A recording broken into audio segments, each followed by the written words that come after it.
శ్రీ గురుభ్యో నమః. 9వ అధ్యాయం 21వ శ్లోకం.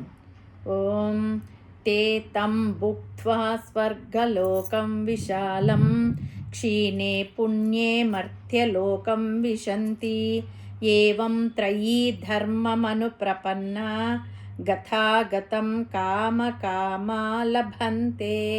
ముందుగా పదపదానికి అర్థం తెలుసుకుందాము.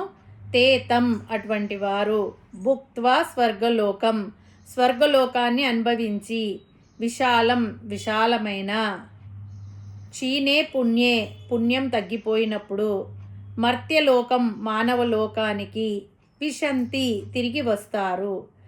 ఏవం త్రయీ ధర్మ, ఈ విధంగా 3 వేదాలు చెప్పిన కర్మకాండలను ధర్మాలను అనుప్రపన్న అనుసరించేవారు, గతాగతం వెళ్ళడం తిరిగి రావడం, కామకామ కోరికలతో కూడినవారు, లభంతే పొందుతారు.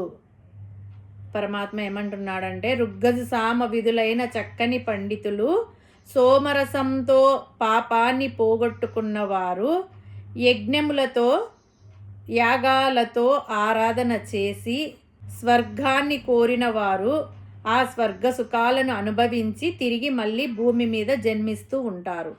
ఈ ప్రకారంగా పుట్టడము, పుణ్యం సంపాదించడము, స్వర్గలోకానికి వెళ్ళడము, తాను చేసిన పుణ్యానికి సరిపడా స్వర్గసుఖాలు అనుభవించడము, పుణ్యం క్షీణించిపోగానే మరల మానవలోకంలో పుట్టడం, ఇలాగా జనన మరణ చక్రంలో తిరుగుతూ ఉంటారు.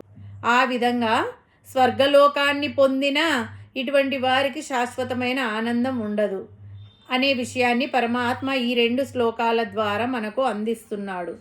బ్యాంకులో బ్యాలెన్స్ తరిగిపోయినట్టు సంపాదించిన పుణ్యం కూడా అనుభవిస్తుంటే తరిగిపోతుంది. స్వర్గలోకంలో పుణ్యకర్మలు చేసి పుణ్యం సంపాదించే అవకాశం కూడా లేదు. స్వర్గంలో కేవలం అనుభవమే కానీ కర్మలు ఉండవు. పుణ్యకర్మలు చేయడానికి మరలా భూలోకానికి రావలసిందే. అంతమాత్రం చేత సకామ కర్మలు, యజ్ఞయాగాదులు, వేదాధ్యయనం మంచిది కాదు అని కాదు. అవి చేస్తూ నిష్కామ కర్మలు ఆచరించి పరమపదం పొందడానికి ప్రయత్నం చేయాలి. అంతేకాని అక్కడే గిరగిరా తిరుగుతూ ఉండకూడదు. అందుకే గతా అగతం కామకామా లభంతే అని పరమాత్మ అన్నాడు. ఎన్నో జన్మల పాటు స్వర్గానికి వెళ్ళాము, మళ్ళా మనుషులుగా పుట్టాము. మనుషులుగా పుట్టి ఇక్కడ సత్కర్మలను చేసుకొని మళ్ళీ స్వర్గానికి వెళ్ళాం, మళ్ళీ స్వర్గం నుండి మనుషులుగా పుట్టాం. ఇలా గత అగతంగా ఉన్నామే తప్ప ఇంతకు మించి అభివృద్ధి కనపడడం లేదు. ఇంతకు మించిన ఫలితం కావాలి అనే భావన మనసుకు కలిగితే ఈ తాత్కాలికమైన ఫలితాల మీద ఏ రకమైన మోజు ఉండదు. తాత్కాలికమైన ఫలితం వద్దు, మాకు శాశ్వతమైన ఫలితమే మాకు కావాలి అనే అభిప్రాయం కలుగుతుంది. శాశ్వతమైన ఫలితం కోసమే ప్రయత్నం చేయాలి. ఇక్కడ ఇంకొక విషయం కూడా ఉంది. మనము ఏ స్వర్గలోక సుఖాలు కోరుకుంటున్నామో ఆ స్వర్గానికి ఆధిపత్యం ఇంద్రుడు. మనం అప్పుడప్పుడు స్వర్గ సుఖాలు అనుభవిస్తుంటాం. ఆయన ఎల్లప్పుడూ స్వర్గ సుఖాలు అనుభవిస్తుంటాడు.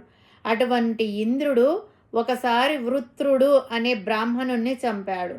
బ్రహ్మహత్యా పాతకం చుట్టుకుంది.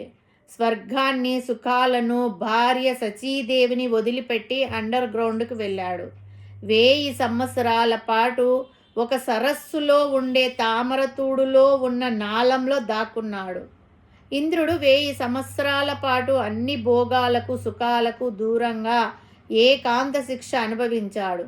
అంతేకాదు, ఆ ఇంద్రుడి పదవికి పోస్టు మరొకరికి వచ్చింది. అతని పేరు నహుషుడు. ఈయన 100 అశ్వమేధ యాగాలు చేసి ఇంద్ర పదవిని అంటే స్వర్గాధిపత్యాన్ని సంపాదించాడు. నహుషుడు మంచి ధార్మికుడు, గుణవంతుడు, శీలవంతుడు. కానీ ఇంద్రుడి పదవి, స్వర్గలోక సుఖాలు ఆయనకు మదమెక్కించాయి. కళ్ళు మూసుకుపోయాయి. ఇంద్రుడి భార్య సచీదేవిని అనుభవించాలనే కోరిక పుట్టింది. అంతే, పుణ్యఫలం క్షీణించి పాపఫలం కారణంగా అగస్త్య మహర్షిని అవమానించాడు. ఆయన శాపం వల్ల ద్వాపర యుగం వరకు కొండ చిలువగా మారి భూమి మీద పడి ఉన్నాడు. కాబట్టి ఎంతటి వారికైనా స్వర్గలోకం శాశ్వతం కాదు, మరలా భూమి మీదకు రావలసినదే. ఈ శ్లోకాల వల్ల మనకు కలిగినటువంటి ఉపదేశం ఏమిటంటే, సకామ కర్మల పట్ల ఆసక్తి లేకుండా నిష్కామంగా మనం భగవంతుని ఉపాసన చేయాలి అనే విషయాన్ని ఈ 2 శ్లోకాలలో మనం తెలుసుకున్నాం. భగవంతుణ్ణి అనన్య భక్తితో నిష్కామ భావంతో చేసిన ఉపాసన జనన మరణ చక్రాన్ని దాటి శాశ్వతమైన మోక్షాన్ని ప్రసాదిస్తుంది. ఇదే ఈ శ్లోకంలోని పరమార్థం. హరి ఓం తస్సత్.